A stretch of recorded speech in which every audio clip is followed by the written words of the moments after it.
যদি যাত্রাপথে কখনো কোনো ধাক্কা না খাও, তবে গন্তব্যের গুরুত্ব তুমি কিভাবে বুঝবে? যদি ভুলের সঙ্গে সংঘর্ষ না হয়, তবে সঠিককে কিভাবে চিনবে? জীবনে এই দুটি কথা চিরদিন মনে রেখো। প্রথমত, রাগের বশে কোনো সিদ্ধান্ত নিও না। দ্বিতীয়ত, অতিরিক্ত আনন্দে ভেসে গিয়ে কাউকে কোনো প্রতিশ্রুতি দিও না। জয় শ্রী রাধে কৃষ্ণ। প্রিয় বন্ধুগণ, ভিডিও শুরু করার আগে আসুন আমরা সবাই একত্র হয়ে প্রার্থনা করি, যারা এই অমৃত বাণী শুনছেন তাদের জীবনে ভগবানের কৃপা চিরকাল বজায় থাকুক এবং তাদের সকল দুঃখ কষ্ট দূর হোক। বন্ধুগণ, যদি আপনারা আমাদের চ্যানেলে প্রথমবার এসে থাকেন, তাহলে এক্ষুনি সাবস্ক্রাইব করে নিন আর শ্রীকৃষ্ণের জন্য এই ভিডিওটি লাইক করুন ও মন্তব্যে তার নামে জয়ধ্বনি দিন, কারণ আপনাদের এই ভক্তি এই যাত্রাকে আরও অলৌকিক করে তুলবে। জীবনে যখনই আমরা কঠিন সময়ের দরজায় এসে দাঁড়াই, তখন মনে প্রশ্ন জাগে, ভগবান কি আমার এই কষ্ট দেখছেন না? তিনি কেন আমার সমস্যা মেটাচ্ছেন না? কিন্তু মনে রেখো, যেমন দিনের পরে রাত আসে, তেমনি সুখ ও দুঃখ জীবনের সঙ্গী। জীবন আছে মানেই সংগ্রাম থাকবে। আর যখন মনে হবে সব পথ বন্ধ, তখন জেনে রেখো একটি দরজা আছে যা কখনো বন্ধ হয় না, আর সেটি হলো ভগবান শ্রীকৃষ্ণের দরজা। আশা রাখো পৃথিবীর কাছ থেকে নয়, ঈশ্বরের কাছ থেকে। আমি বলেছিলাম, হে প্রভু, আমার দ্বারা ভুল হয়েছে। শ্রীকৃষ্ণ বললেন, আমি ক্ষমাশীল। আমি বললাম, আমি খুব ক্লান্ত, খুব বিপদে আছি। শ্রীকৃষ্ণ বললেন, চিন্তা করো না, আমি তোমার আশ্রয় হব। আমি বললাম, আমি একা। শ্রীকৃষ্ণ বললেন, তুমি একা নও, আমি সদা তোমার সঙ্গে আছি। আমি বললাম, আমি খুব দুঃখী। শ্রীকৃষ্ণ বললেন, উপরে তাকাও, আমি এখানেই আছি তোমার চারপাশে। যখনই ঈশ্বরকে মনে করো, তখন এই প্রার্থনা কখনো ভুলে যেও না। হে প্রভু, যদি কখনো আমি আপনার আঙ্গুল ছেড়ে দিই, তবে আপনি আমার কবজি ধরে রাখবেন।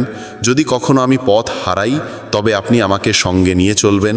যদি কখনো আমি আপনার নাম জপ করাও ভুলে যাই, তবুও অনুগ্রহ করে আমার পাশে থাকবেন। হে প্রভু, এমন শক্তি দেবেন না যা দিয়ে আমি কোনো দুর্বলকে অপমান করি, এমন অনুভূতি দেবেন না যা দিয়ে আমি অন্যকে দেখে ঈর্ষা করি, এমন জ্ঞান দেবেন না যা দিয়ে আমার অহংকার জন্ম নেয়। ভগবান যখন মানুষ সৃষ্টি করলেন, তখন তিনি তাকে সমস্ত গুণে পূর্ণ করলেন, কিন্তু একটি উপাদান ছিল যা তিনি নিজের কাছে রেখে দিলেন। যখন মানুষ সেই স্থান ত্যাগ করল, কেউ ভগবানকে জিজ্ঞেস করল, হে প্রভু, আপনি আপনার পদতলে কি লুকিয়ে রেখেছেন যা আপনি মানুষকে দেননি? ভগবান শ্রীকৃষ্ণ মুচকি হেসে বললেন, আমি আমার পায়ের তলে শান্তি লুকিয়ে রেখেছি। মানুষ সারা জীবন এই শান্তির খোঁজ করবে। সে একে খুঁজবে বস্তুগত জিনিসে, সম্পর্কের মধ্যে আর ধন সম্পদে, কিন্তু প্রকৃত শান্তি সে শুধুমাত্র আমার চরণেই পাবে। ভগবানের কাছে দুটি অসাধারণ শক্তি আছে, একটি হলো মায়া, আরেকটি হলো ভক্তি। যে মায়াকে ছেড়ে ভক্তির পথ বেছে নেয়, সেই প্রকৃত অর্থে ভগবানের সঙ্গে যুক্ত হতে পারে। আর যখন কেউ তার চরণে মাথা নত করে, তখন ভগবান শ্রীকৃষ্ণ বলেন, বলো কি চাও, মায়া না ভক্তি? একবার কেউ ভগবানকে জিজ্ঞেস করেছিল, হে প্রভু, মায়া আর ভক্তির মধ্যে পার্থক্য কি? ভগবান হেসে বললেন, যদি তুমি অন্যদের নিজের ইচ্ছায় চালাতে চাও, তবে মায়া গ্রহণ করো। আর যদি তুমি আমাকে ভালোবাসার জোরে নত হতে দেখতে চাও, তবে ভক্তির পথ বেছে নাও। কারণ মায়া সেখানে থাকে যেখানে জীবে প্রভাব বিস্তার করে, আর ভক্তি সেখানে জন্মায় যেখানে আমি নিজে নত হই। ভগবান শ্রীকৃষ্ণ বলেন, মায়ার নৃত্যে এই জগৎ নাচে, কিন্তু যখন ভক্তি আসে তখন আমি নিজেই নাচতে শুরু করি। কেউ জিজ্ঞেস করল, প্রভু, ভক্তি কি? উত্তর মিলল, ভক্তি হাত দিয়ে হয় না, চোখ দিয়ে হয় না, শরীরের শক্তি দিয়েও নয়। যদি তা হতো, তবে বিকলাঙ্গ, অন্ধ আর দুর্বলরা ভক্তি করতে পারত না। ভক্তি উচ্চারিত হয় হৃদয়ের গভীরতা থেকে, যা আবেগের সাগরে ডুবে জন্ম নেয়। ভক্তি কোনো আচার অনুষ্ঠান নয়, এটি আত্মা থেকে আত্মার সংযোগ, ভালোবাসায় আবৃত এক আবেগ যা ঈশ্বর পর্যন্ত পৌঁছায়। মানুষের স্বভাব এমন যে সে সুখে ভগবানকে ভুলে যায়, কিন্তু দুঃখে প্রথমেই তাকে স্মরণ করে। কেউ জিজ্ঞেস করল, মানুষ কবে ভগবানকে মনে করে? উত্তর এলো, যখন নিঃশ্বাস থেমে যেতে চায়, চুরি ধরা পড়ে, বৃষ্টি না হয়, ব্যবসায় ক্ষতি হয়, পরীক্ষায় ফেল করে, তখন সবাই ভগবানের স্মরণে আসে। ভগবান শ্রীকৃষ্ণ বলেন, যে আমাকে সুখে স্মরণ করে সে দুঃখ থেকে মুক্ত হয়। শব্দের থেকেও নীরবতা বেশি উচ্চারিত হয়। রঙের থেকে বেশি কথা বলে সাদা রং, স্বাদের থেকেও বেশি প্রভাব ফেলে উপবাস। চোখ দিয়ে বাইরের চেয়ে বেশি প্রয়োজন নিজের ভিতরে তাকানো। রাবণের কাছে প্রাসাদ ছিল, কিন্তু শান্তি ছিল না। কংসের জন্ম রাজ সিংহাসনে, কিন্তু মৃত্যু হয়েছিল কারাগারে। রাম বনবাসে থেকেও সুখী ছিলেন। কৃষ্ণ জন্মেছিলেন কারাগারে, তবু সারা জীবন প্রেম বিলিয়ে গেছেন। সত্যের পথ সবসময় কাঁটায় ভরা। যখন ভগবানকেও সংগ্রাম করতে হয়েছিল, তখন মানুষই বা কেন অব্যাহতি পাবে? যারা হৃদয় থেকে সত্যবাদী তারা প্রায়ই একা থাকে, কিন্তু সেই একাকিত্বই হয়ে ওঠে ঈশ্বরের সঙ্গ। তাই জীবনের গ্রন্থে ধৈর্য সেই সুতো যা পৃষ্ঠাগুলোকে একসাথে বেঁধে রাখে। সীমা শুধু রেখা নয়, এটি এক পরিচয়, কখনো বন্ধুত্ব, কখনো শত্রুতা। কিন্তু যখন সময় আসে তখন সেই মানুষই সীমা ছাড়িয়ে ইতিহাস গড়ে। সীমা কখনো কখনো নতুন শক্তির দ্বার উন্মুক্ত করে। বাতাসে মেঘ গর্জায়, বৃষ্টি হয়, পাখিরা লুকায়, পশুরা পালায়, মানুষ আশ্রয় খোঁজে। কিন্তু একটাই প্রাণী আছে যে সব কিছুর ঊর্ধ্বে ওঠে, তা হলো বাজ, যে ঝড়ের ওপরে উড়ে যায়, ভয়কে পেছনে ফেলে যায়। জয় আর পরাজয়ের মধ্যে পার্থক্য হলো ভাবনার, পরিস্থিতির নয়। যদি চিন্তা সংকীর্ণ হয় তবে সমস্যাও বড় মনে হয়। যদি চিন্তা উঁচু হয় তবে সেই একই সমস্যা ক্ষুদ্র হয়ে যায়। পৃথিবীর সঙ্গে কথা বলার জন্য ফোন লাগে, আর ভগবানের সঙ্গে কথা বলার জন্য লাগে নীরবতা। রাগে বলা একটি বাক্য বহু বছরের ভালোবাসাকে নষ্ট করে দিতে পারে। ভগবান শ্রীকৃষ্ণ বলেন, তোমার হৃদয় সোনার থেকেও দামি, একে কোনো তিক্ত কথায় আঘাত করো না। অবশেষে যখন কেউ ভগবানের কাছে যায় এবং মাথা নত করে বলে, হে প্রভু, আমি আপনার চরণে এসেছি, তখন ভগবান মুচকি হেসে বলেন, বল কি চাও, যাতে তোমার জীবন আগের থেকেও ভালো হয়ে উঠতে পারে। প্রথমে সবাইকে ক্ষমা করে দাও, কারণ যখন তুমি হৃদয় থেকে ক্ষমা করতে শিখে যাবে, তখন আমি তোমার প্রতিটি পতনের আগে তোমাকে ধরে ফেলব। যদি আজ সময় তোমার পরীক্ষা নিচ্ছে, তাহলে বিশ্বাস রেখো আগামীকাল সময়ই তোমার জয়ধ্বনি দেবে। কেবল নিষ্ঠা ও সততার সঙ্গে তোমার কর্ম করে যাও, কারণ তোমার হাতে রয়েছে শুধু কর্ম, ফল নয়। ফল কখন কিভাবে আসবে এর সিদ্ধান্ত একমাত্র তিনিই নেন, যিনি সমস্ত সৃষ্টির কর্তা। কথাটা ছোট মনে হলেও এর অন্তর্নিহিত অর্থ গভীর। একটা ভাঙা সমাজ আর একটা ছিন্ন ভিন্ন পরিবার কোনোদিনও নেতৃত্ব দিতে পারে না, কিন্তু নিজেদের মধ্যে লড়াই ঝগড়া করে তারা কাউকে না কাউকে রাজত্বের মুকুট পরিয়ে দেয়। যেখানে বয়োজ্যেষ্ঠদের ভালোবাসা আর সম্মান দেওয়া হয়, সেখানে ঈশ্বরের চিরস্থায়ী বসবাস হয়। যেখানে ভালোবাসা ভাগ হয়, সেখানে রামায়ণের সৃষ্টি হয়। আর যেখানে সম্পত্তি ভাগ হয়, সেখানে মহাভারতের কাহিনী রচিত হয়। যেদিন কোনো ব্যক্তি অন্যকে নিচে নামানোর কথা ভাবে, ঠিক সেদিন থেকে সে নিজেই পতনের পথে এগোতে শুরু করে।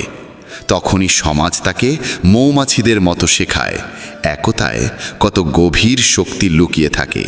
একটা একক পাথর কিছুই করতে পারে না, কিন্তু সংগঠিত মৌমাছিদের দল গোটা বন দুলিয়ে দিতে পারে। একতা, ভালোবাসা আর সমষ্টিগত ভাবনায় জীবনের আসল শক্তি লুকিয়ে আছে। জীবন কাটানোর দুটি পথ আছে, একটা নিজের ইচ্ছেগুলো পূর্ণ করো, আর অন্যটা যা আছে তার মধ্যেই সত্যিকারের আনন্দ খোঁজো। এমন সহজ সরল হও যাতে সবাই তোমার পাশে বসতে পারে, আর এমন উঁচুতে ওঠো যাতে তুমি উঠলে সবাই অনুপ্রাণিত হয়। ওড়ান জরুরি, যদিও বারবার পতন হোক না কেন। সংগ্রাম জরুরি, তা সে নিজের সঙ্গেই কেন না হোক। জীবনে জয় আর পরাজয়ের পার্থক্য শুধু চিন্তার মধ্যে থাকে। শ্রীকৃষ্ণ বলেন, যে পিতা থেকে সংগ্রাম আর মাতা থেকে সংস্কার নেয়, সেই এই পৃথিবীর প্রকৃত শিক্ষায় শিক্ষিত হয়। যদি ঈশ্বরে বিশ্বাস রাখো, তবে যা লেখা আছে তাই পাবে। কিন্তু যদি নিজের ওপর বিশ্বাস রাখো তবে ঈশ্বরও তোমার ইচ্ছে মতো লিখে দেন। রাগে বলা একটিমাত্র বাক্যও বছরের পর বছরের সত্যকে মুছে দিতে পারে। তাই কখনো মনের কঠোরতাকে ভাষায় ঝরিয়ে দিও না। যদি ঈশ্বরকে পেতে চাও তবে এমন কাজ করো যাতে মানুষের আশীর্বাদ হয়ে ওঠো। যে যত মহানই হয়ে উঠুক, প্রকৃতি সব সময় ভারসাম্য বজায় রাখে। কোকিলকে সুর দিয়েছে তবে সৌন্দর্য কাড়ে নিয়েছে। ময়ূরকে রূপ দিয়েছে কিন্তু বাক রুদ্ধ করে দিয়েছে। মানুষকে ইচ্ছা দিয়েছে তবে সন্তুষ্টি কেড়ে নিয়েছে। আর সাধুকে সন্তুষ্টি দিয়েছে তবে জগৎ কেড়ে নিয়েছে। অহংকার এমন এক রোগ যা নির্লক্ষণেই মানুষকে শূন্য করে দেয়। হে মানব, যে হাজার হাজার মানুষকে মাটির সঙ্গে মিশিয়ে দিয়েছে সে তোকে কি নয় করতে পারে। যদি তুমি কষ্টে থাকো তাহলে বুঝে নাও ঈশ্বর চান তুমি জয়ী হও। কখনো কখনো দুর্বল হয়ে যাওয়াও একরকম শক্তি, কারণ এতে মন হালকা হয়। জীবনে নিজের সীমা চেনো, তা সে প্রেমের হোক বা রাগের। মনে রেখো, জিনিসগুলো ব্যবহার করার জন্য আর মানুষ ভালোবাসার জন্য। কিন্তু আমরা এটাই উল্টো করি। দুনিয়াটা অদ্ভুত। যার চোখে ঘুম আছে তার কাছে বিছানা নেই, আর যার কাছে বিছানা আছে তার চোখে ঘুম নেই। যার হৃদয় করুণা আছে তার হাতে দান করার কিছু নেই, আর যার হাতে প্রচুর অর্থ আছে তার হৃদয়ে সহানুভূতি নেই। কেউ নিজের প্রয়োজন ছাড়ে খাওয়ার জন্য দেয়, কেউ খাওয়ার জন্য আপনজনদেরই ছেড়ে দেয়। সফল হতে হলে কঠোর পরিশ্রম জরুরি। কেউ কেউ সফল হয়, আর যারা হতে পারে না তারা তাদের ব্যর্থতার জন্য পরিস্থিতিকে দোষ দেয়। কিন্তু সত্যিটা হলো, পরিস্থিতি কখনো চূড়ান্ত নয়, আমাদের চিন্তা ভাবনাই চূড়ান্ত হয়। প্রজাপতি আর মাছি দুজনেরই রস গ্রহণ করার ক্ষমতা আছে, কিন্তু একজন ফুল থেকে অমৃত নেয়, অন্যজন ময়লা থেকে। এই ভাবনাই জীবনের দিশা ঠিক করে দেয়। শ্রীকৃষ্ণ বলেন, যদি তোমার চিন্তা উঁচু হয় তবে জীবনের প্রতিটি সমস্যা ক্ষুদ্র হয়ে যায়। এই জীবন তোমাকে পরাজিত হবার জন্য নয়, বরং সংগ্রাম করে জেতার জন্য দেওয়া হয়েছে। কারণ যে সত্যিকারের মনে নিজের কর্মে লিপ্ত থাকে সে কখনো খালি হাতে ফেরে না, কারণ যে জীবন দিয়েছে সে সব কিছু শেষে ফিরিয়ে দেয়। একটা প্রজাপতি যখন কোমল ফুলের কাছে পৌঁছায় তখন শুধু তার অমৃত গ্রহরই হরে না, বরং তার সৌন্দর্যও ছড়িয়ে দেয়। আর মাছি সরাসরি ক্ষতের ওপর বসে আর সেই ক্ষতকে আরও সংক্রমিত করে তোলে। এই পার্থক্য কেবল দৃষ্টিভঙ্গির। যদি মানুষ সঠিক চিন্তা ও পথ বেছে নেয় তাহলে পথ কষ্টকর হলেও লক্ষ্যে পৌঁছানোর আশা প্রবল হয়। কিন্তু যদি পথ ভুল হয় তবে লক্ষ্য পূরণ হলেও মন শান্তি পায় না। জীবনে এই সিদ্ধান্ত তোমাকেই নিতে হবে, তুমি আলো চাইবে না অন্ধকারে ডুবে থাকবে। সৎ মানুষকে তার সত্য প্রমাণ করতে সবসময় বেশি কথা বলতে হয়, অথচ মিথ্যাবাদীরা হাসি মুখে সব জিতে নেয়। সংকীর্ণ মানসিকতা সন্দেহর আগুন জ্বালায়, আর উদার মানসিকতা আলো ছড়ায়। শ্রীকৃষ্ণ বলেন, যদি তুমি জীবনে স্থায়িত্ব চাও তবে এমন হও যেন লবণের মতো, চোখে না পড়লেও স্বাদের মধ্যে সর্বত্র বিরাজ করে। যত উচ্চই হোক গন্তব্য, পথ সবসময় নিচ থেকে শুরু হয়। আর যদি সংকল্প দৃঢ় হয় তবে পৌঁছানো নিশ্চিত। যারা মিষ্টি ভাষায় কথা বলে আর সব সময় প্রশংসা করে তারাই তোমার আপন, এটা জরুরি নয়। কারণ মিষ্টি কথার আড়ালে অনেক সময় স্বার্থ লুকিয়ে থাকে। প্রশংসা বিনামূল্যে আসে না, তার পিছনে কিছু না কিছু মূল্য থাকে। এই দুনিয়ায় যারা তোমার প্রশংসা করে তারা প্রায়শই তোমার থেকে কিছু না কিছু চায়। তাই শ্রীকৃষ্ণ বলেন, সব ঝকঝকে বস্তু সোনা হয় না। তাই সতর্কভাবে এগো। চোখ অনেক সময় মিথ্যাকে সত্যর রূপ দেয়, তাই চোখ দিয়ে দেখো, কিন্তু চোখ বুঝে বিশ্বাস করো না। দুনিয়ায় অনেক সময় যা দেখা যায় তা আদৌ সত্য হয় না। রাগ মানুষকে ভেতর থেকে গিলে ফেলে। যখন কেউ অতিরিক্ত রেগে যায় তখন নিজেরাই তার থেকে দূরে সরে যায়। রাগ এলে বুদ্ধি বিদায় নেয়। আর যদি তুমি নিজের রাগ নিয়ন্ত্রণে রাখতে না পারো তবে জীবনের বড় চ্যালেঞ্জগুলোর মুখোমুখি কিভাবে হবে? যদি জীবনে সত্যিকারের বন্ধু পেয়ে যাও তবে তাকে ধরে রাখো, কারণ ভালো মানুষ বারবার আসে না।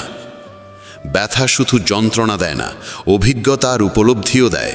যন্ত্রণায় জীবনের প্রকৃত বিদ্যালয়। যদি তুমি স্থির করো যে 3 ঘন্টা ঘুমিয়ে উঠে পড়বে, তবে আত্মা নিজেই সেই সময়ে তোমায় জাগিয়ে দেবে। মানুষের মধ্যে অদ্ভুত শক্তি লুকিয়ে আছে। যৌবন যে কাউকে দাও, কিন্তু বার্ধক্য ঈশ্বরকে দাও। কারণ যৌবনে আমরা ভুল করি, আর বার্ধক্যে সেই ভুল থেকে শিক্ষা নিই। যখন আমাদের শক্তি থাকে আমরা ভুল করি, আর সেই শক্তি চলে গেলে আমরা সদ্গুণের কথা বলতে শুরু করি। চিন্তা করো, তুমি কি নিজের চিন্তায় নিজের জীবন চালাচ্ছ, না অন্যের কথা মতো চলছে তোমার জীবন? জীবন বাহ্যিকতা নয়, গভীরতায় লুকিয়ে থাকে। অনেক মানুষ মিষ্টি কথা বলে, কিন্তু দরকারে মুখ ঘুরিয়ে নেয়।